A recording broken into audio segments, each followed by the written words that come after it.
Yo, what's good? This is Stu from Stu TV. I cover all things blockchain, metaverse, crypto, NFTs, all money making opportunities in the space. I got a special guest with me today. I'm gonna let him introduce himself.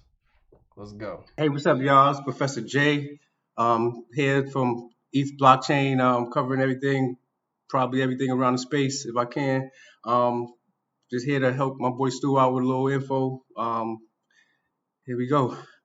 Yeah, so we just in the topic we just wanted to specifically cover like discords and like VCs, voice chats with like Discord. So just going for different projects. I know it's different from like different chains. Not comparing the blockchains and the NFTs themselves, but we just specifically talk about the Discords in terms of, they call it grinding or just being able to like engage in chats and just being in the chat box, just talking to people, asking where they from, like good morning, all that type of stuff, and how VCs just from different blockchains. I know Jay has a lot of experience with voice chats with Ethereum. I know my main blockchain is on Cardano, and just the way that you go about getting whitelist. Just having VCs in general, whether it be like DeFi, whether it be NFTs, different blockchains, how voice chat could be just beneficial, just overall, just going forward in terms of building stronger communities, having people talking with one another. People will actually want to come in because you get to have that more. It's more of a higher level of that human interaction. So I'm just gonna let you just dive straight into it. You got like more experience with that. I've been in VCs as well, and just how that could bring over to Cardano possibly. Yeah, Stu. I mean, like you said, I think voice chats can be very beneficial to these discords. I mean, especially when you think about it and go back to when discords first started. A lot of it was built around gaming, and when you had these servers being built, you had these servers.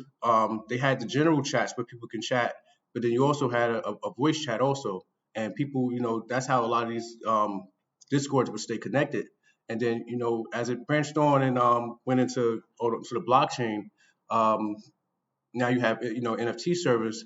I wouldn't say it started more on ETH, but at least on Ethereum where I started, you had a lot of these these servers that they had voice chats, and for multiple reasons. And I think it's very beneficial that I think, or based off my experience, that I've learned that it can help many servers and many communities.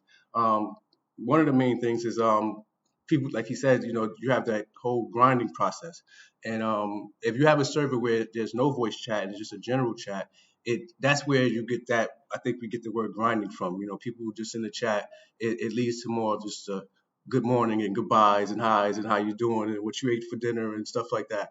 But instead you have another option where you have a voice chat where people can come in there and have genuine conversation in another place. Another thing is for the whitelist, instead of having just the mods in the general chats, just moderating, they can have maybe a mod also in the voice chat, where they can be also having genuine conversation with community members, just to gauge if they feel that that's the kind of member they want in their community. Sorry for my background, but so you have options like that, and then you do have a lot of Discord servers that do events, they do games, and it's you kind of limit yourself to the games that you play and events that you have when you only use general chats, where you only can text. So with voice chats, you have more options for games, especially when you're playing these interactive games where it looks more fun when you can share your screen, because honestly, I don't play games at all, mostly in service. I mean, so maybe a few games you can get me to play, but most games I see, I don't really play in a lot of these servers. But when I see them in a voice chat, I'll still go into the voice chat. I'll watch, because it looks fun. Sometimes I'll even, I guess, follow behind some of the players and just watch them play, and they're still having genuine conversation. So and in a lot of cases, the general chat might be dead because that's where people might be at. So, and also with these events, it doesn't have to be for whitelist. A lot of these events, especially when that I see on other blockchains like Ethereum, these they're community run events, or just somebody in the community going into a server. A few people in there, just like, hey, let's start a game or let's start an event. I mean, for example, just yesterday, I think I grabbed Stu and another friend, and we went over to Ethereum server, and it was it had quite a bit of people in there, and it was getting kind of hyped up because the Mint was the next day, and we just said let's throw a karaoke. I mean, the next thing you know, it's like 30, 40 people in there. Everybody's signing up to, and the mods came in there. They was excited. They're handing out white lists for, people that's participating. And people just had fun. Mods left and people were still going on, still singing. And it was, and Ethereum, a lot of, I mean, just like a lot of servers, it's international. It's very diverse. So I have people that's it's 3 in the morning their time, it's 3 in the afternoon someone else's time, but they're still up. They're still engaging. People want to go to sleep, but they can't because it's so much fun. And that's the kind of communities you want to build. And I'm not saying that you can't without it, but it just seems more authentic and engaging when you have those voice chats. You can't have a karaoke. You know, with a general chat. And I mean, and it's not just karaoke's. It's things like trainings. You have somebody come in that's very knowledgeable on a certain subject, on a blockchain or anything that you want to bring value to your community with. And they can come up with a training or a presentation, a PowerPoint, where they can show your members. So that's another benefit to I think a voice chat. You have a lot of people that talk about alpha groups, and a lot of these alpha groups, they give a lot of alpha share ideas, do help with trading and things like that. And I think voice chats will very much help with that because you can have people that's using these trading platforms or these DeFi apps where they're sharing screens where they're helping one another go through these things. And I think that's very helpful. And you can do that at any time. Any community member can be in there just showing each other different things without the supervision of a mod. But with all that said, you hear drawbacks to having voice chats, and one of them, is again having the supervision of or having the manpower of having a mod in the voice chat, because you don't want to have people spamming links or just spamming different things or just showing stupid stuff or just having someone in there just being irate. So some discords might not have that manpower, but the I think I've come back with that with you don't have to have it 24/7. You can have your voice chat, just normal business hours, 9 to 5 or whatever. I mean, you maybe just cater to the if you have a lot of people from a certain region, cater to that time probably. Just give it more options to be engaging in the community. And I think that's just very beneficial to any server that's coming out right now. Yeah. Yeah, for sure. I know just with the social aspect, I just think like being like online just all the time, just we always glued to our phone and computer just because like this is how we get money. It's how we get to quote unquote the flip or the bag. It's just sometimes I think we underestimate like the human interaction and like what actually draws people in. Yeah, it might be the NFT in the project that might come in, but it might be a person that they find within that community that might keep them coming back. Like even after the project is done minting. And I feel like sometimes we underestimate like that part of it. Just because you can compare that social aspect in any area of life.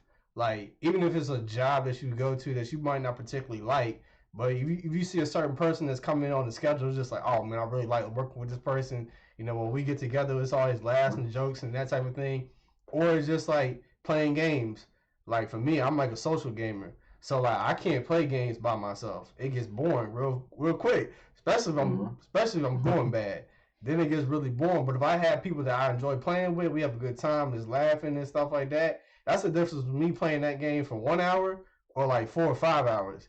Just the Hmm. social interaction. And I feel like just with projects on Cardano, that's something that is not implemented a lot, and that's like the blockchain I'm most familiar with. But I feel like if that's something that they can manage just with the manpower and stuff, I definitely feel like that would like increase it. Just because there's voice chats that I'm in that do have VCs like weekly calls, and like that keeps me grounded. Like as far as just in the project. Like I look forward to like, oh, who's gonna be the next upcoming person? What are we gonna talk about today? Like who's gonna like bring knowledge or bring that alpha X Y and Z. And I feel like a lot of projects, I guess they're like not even downplaying, but just maybe they don't see like the whole social aspect just because we're around the computer like 24/7.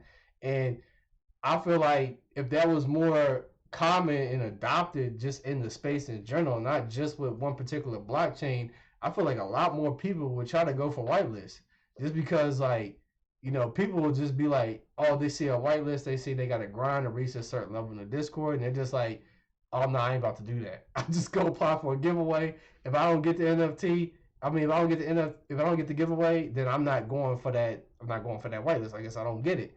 So that would just give an opportunity. Plus, you can be in a VC and also be grinding in another server. So it kills like two birds with one stone.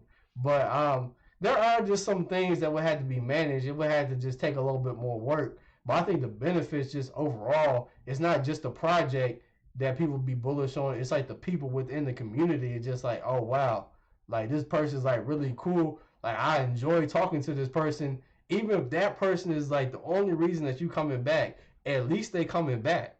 That's what I'm Hmm. saying. No, absolutely. I think that's key because um, a lot of servers that I hang out in has nothing to do with the whitelist. I have where I spend most of my time.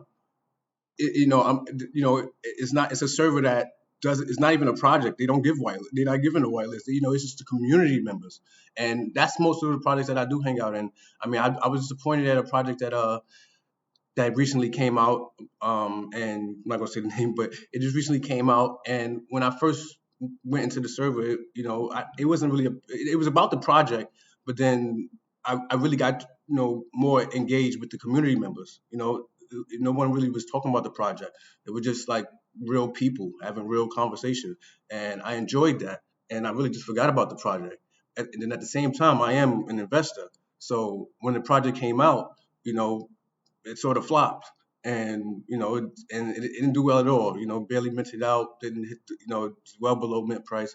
So, and then they kind of shut down the voice chat.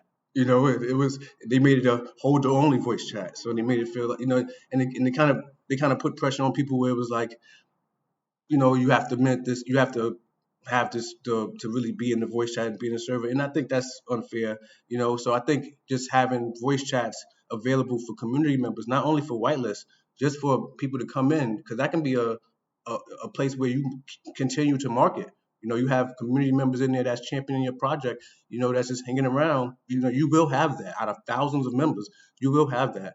And people that'll be there, that'll be there to support your project, that'll be able to talk about your project, and be a real supporter. You'll have that in general chat, but you'll also have that in voice chat because you'll have people that come to your server because it has a voice chat. I know a lot of people that's on Ethereum blockchain. If the server doesn't have a voice chat or the voice chat isn't what they say is lively, they won't usually go to it. So especially because one benefit to community members is a lot of community members have jobs, and I mean, most of these jobs where you can't probably use your phone or be on the phone at all, but some of them where you can probably be on your headphones wherever and you're still working. Like I'm a driver and I spend a lot of time on Discord, but while I'm on the road, sometimes also while I'm at home, but while I'm on the road, and that helps me with a lot of community, community building and networking. Just being in these voice chats. I can't do it in a general chat at all. So I think you'll have a lot. You have a lot of members out there like that that will engage with a lot of different servers with that voice chat option. And I think a lot of founders and moderators and team members will enjoy that if they tried it out. If they don't have it as an option. Yeah, I think just ultimately just overall, I know this is like my last point, and I'll let you get your last thoughts. I'll let you have the last word. But in terms of like, I know like it'll be like an influx of people that's coming in, just because like I know it's kind of like a little as far as just between blockchains, just like oh ADA over here, ETH over here, and stuff like that. But truthfully, there's things that like Cardano is a blockchain that we could take from like Solana and Ethereum that y'all do over there that we can like apply. There's things that we can learn. I mean, there's something recently just like Cardano just adapting like the raffle system. I know that's been done over on Ethereum, and it's like quote unquote like the new meta or whatever, just like whatever the best weapon is of Call of Duty or whatever game you play. That's what they try to find with these NFT projects is like, okay, what is the best meta in terms of okay, we're gonna do raffles just because that's gonna that's gonna funnel in and draw more value into the project and different things. So I feel like there's stuff that we could take from Ethereum. Even I've learned from you, like as far as how you go about grinding VCs or whatever, or just getting in different chats, or just talking to mods and everything, and just really just getting to the root as far as what's going on with the project, and just really asking the right questions and stuff. So I feel like from both sides we can take bits from one another and stuff like that. I know it's kind of like a friendly, just like ETH versus ETH or Solana and stuff like that. But truthfully, like I feel like we can learn from like a lot of things that y'all are doing over there and like how y'all like. I mean, it can't be undeniable. Like Bored Ape Yacht Club is over like 6 figures for an NFT. I mean, that's USD. That's not crypto. That's USD. So like there's stuff that y'all are doing right over there that we could take from and apply over here. But I'll let you get the last word. No, nah, yeah, I mean, absolutely. I mean, if you got a point after this, please, sell it, tell it, But I mean, I think, for both sides, for one, for the founders, you know, if you want other members from other blockchains, especially members that's used to voice chats, then I think you would want to implement some voice chats, because a lot of those members that's in those voice chat in those servers, they're there because of the voice chats. I mean, that's the first thing they go to. That's me. I'm not going to. I go say hi and introduce myself in the general chat just as a stamp of when I got there. But I go to the voice chat right after. So I don't, and I want to engage with whoever's in there. I don't care what country you're from, and that's just me. And sometimes I end up might just being a member. I might just be a holder or a member of that community just because of the community being because of the voice chat. Not because of what you're selling. Because honestly, to be fair, I don't think a lot of projects are selling anything valuable right now in the space. But it's usually the communities that they building, and that's what I appreciate. And then for the holders, I mean, for the community members, and mostly the people that's your listeners, look at the benefits of a voice chat. You need to be champion a voice chat in these servers. You don't have to dox yourself. You can be still. You can just speak your mind, whatever, without putting your camera on.